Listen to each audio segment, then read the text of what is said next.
फर्क और फिक्र इस चैप्टर का टाइटल। उधर अदिति को जब नींद नहीं आती तो वो एक बार फिर छत की तरफ चली जाती है और वहां खामोश सी खड़ी चांद की तरफ देखती रहती है। कुछ देर बाद उसकी आंखें नम हो जाती हैं और वो वहीं खड़े बस पुराने दिनों को याद करने लगती है। कितनी खुश थी जब उसे अभिनव का साथ मिला था और आज जब सब खत्म हो चुका था, और इस बात को सोचकर ही उसकी आंखों में आंसू आ जाते हैं। वहीं अभिनव घर पहुंचकर सीधे अपने कमरे की तरफ जाता है और थोड़ी ड्रिंक करके सो जाता है। सुबह तकरीबन 4 बजे अभिनव अदिति के सामने खड़ा है और अदिति उससे हाथ छुड़ा कर जा रही है। अभिनव बोला, Aditi I love you, sorry हो गई गलती, माफ कर दो ना यार। पर अदिति वापस चली जाती है और वहां अभिनव अकेला खड़ा रह जाता है। इसी बीच चौंक कर अभिनव उठता है। ये क्या था? मैं क्यों अदिति को रोक रहा था? मुझे क्या हो गया? और फिर उठकर वो टाइम देखता है और वापस सोने की कोशिश करता है, पर उसे नींद नहीं आती तो वो उठकर बाहर टहलने के लिए निकल जाता है। उधर सुबह तक अदिति भी वहीं छत पर खड़ी रहती है और फिर वापस नीचे आती है। बड़े भारी कदमों से वो अपने कपड़े उठाकर वॉशरूम की तरफ जाती है और थोड़ी देर में फ्रेश होकर बाहर आ जाती है। बाहर आकर वो अपना सामान समेटती है और तब तक घर में सभी जाग जाते हैं। अदिति बाहर आती है और किचन की तरफ जाती है जहां पर श्रुति चाय बना रही थी। गुड मॉर्निंग मेरी परी। अदिति श्रुति को हाँ करती है। गुड मॉर्निंग माँ। श्रुति, बैठो चाय पीते हैं। और दोनों बाहर हॉल में आकर सबके साथ बैठकर चाय पीते हैं। वीर बोला, कब निकलना है? अदिति, 1 घंटे में। वीर, बेटा फिर से सोच लो एक बार, जाना जरूरी है क्या? अदिति वीर के पास जाती है और बोली, पापा आप क्यों इतना डर रहे हैं? मैं कौन से बहुत दूर जा रही हूँ, आप जब भी चाहोगे हम आ जाएंगे। वीर अदिति का माथा चूम लेता है। मेरी गुड़िया, ध्यान रखना अपना, और कोई भी दिक्कत हो ना तो बस एक बार बता देना। अदिति बस मुस्कुरा देती है और वीर के गले लग जाती है। राजीव, तू राहुल तुम्हें छोड़ देगा? अदिति, मैं चली जाऊंगी खुद ही चाचू, आप चिंता क्यों कर रहे हैं? इसी बीच राहुल बाहर आता है। ऐसे कैसे? हम छोड़ाएंगे ना, क्यों चिंता कर रही है? ठीक है प्रभु। और सभी हंसने लगते हैं। इसी बीच रोहित और प्रिया भी आते हैं। अदिति दोनों के गले लग जाती है। रोहित बोला, तो हो गई सारी तैयारी? हाँ चाचू। तो राहुल तू जा रहा है छोड़ने हमारी परी को? जी चाचू। रोहित बोला, अभिनव भी चला जाएगा। अदिति, चाचू कोई बात नहीं, मैं चली जाऊंगी ना, क्यों परेशान कर रहे हैं आप? दक्ष, अरे इसमें परेशान होने वाली क्या बात है, और वैसे भी दोनों एक ही यूनिट है, अकेले तो दोनों में से कोई नहीं जाएगा। वीर बोला, हाँ बेटा, और कोई बात नहीं, छोड़ाएंगे आपको दोनों। अदिति बस सिर हिला देती है। मन में सोचने लगी, हे भगवान फिर से ये सामने होगा। जितना इससे बचने की कोशिश करो किस्मत उसके उतना ही पास ले आती है। रोहित बोला, राहुल फोन कर ले उसे एक बार, साहबजादे सुबह से ही गायब है। राहुल, जी चाचू। और फिर वो अभिनव को फोन करता है। अभिनव बोला, हाँ बोल। राहुल, सुबह सुबह कहाँ भटक रहा है? नहीं सुबह से तो नहीं। अभिनव, ना भाई नींद ही नहीं आ रही थी तो बाहर घूमने आ गया। बोल क्या हुआ? चल जल्दी से घर आजा, पटना जाना है। अभिनव, क्यों? राहुल, अदिति को छोड़ने। अभिनव बोला, भाई तू चला जाना, मुझे क्यों बोल रहा है? राहुल बोला, तो ये बात आकर रोहित चाचू और वीर चाचू को बोल, मुझसे मत बोल। चल ठीक है आता हूं।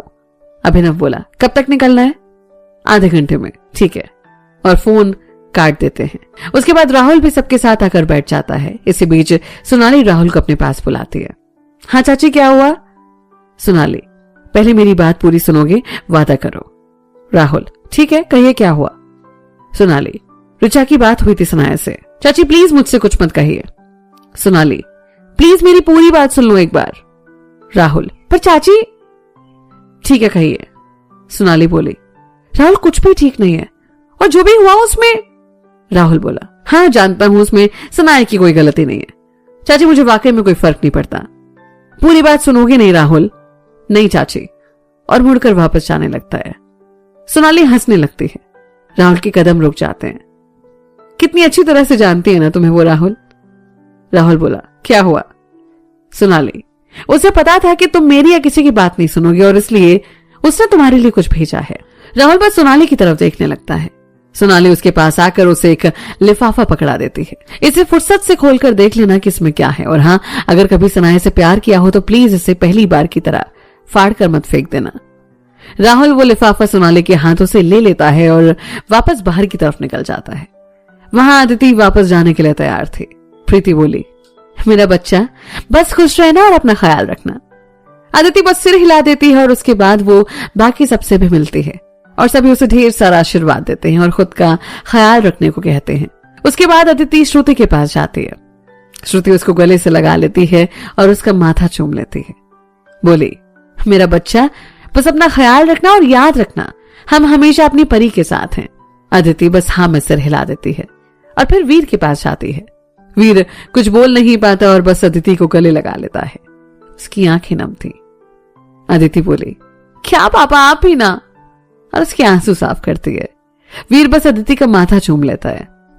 अब ना हंसिए वरना हम जा नहीं पाएंगे। वीर बस मुस्कुरा देता है।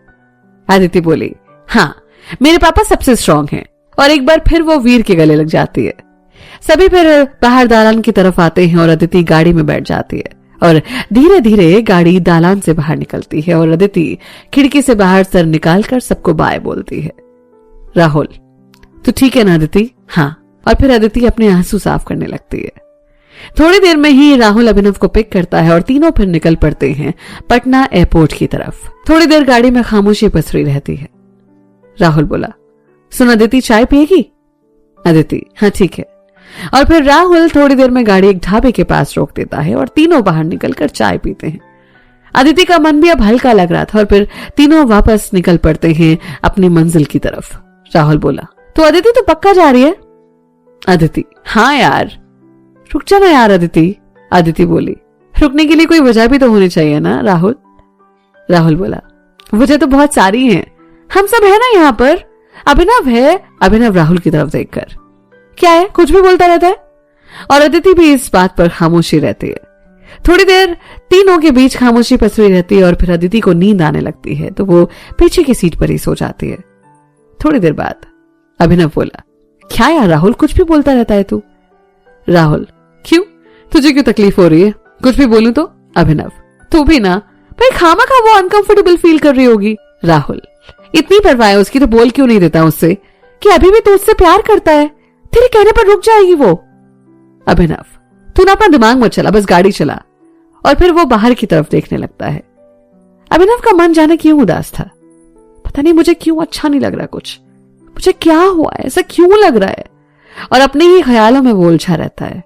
वहीं राहुल के दिमाग में भी सुबह से सोनाली की बातों का गहरा असर हुआ था और बार बार उसका ध्यान सनाई की तरफ जा रहा था।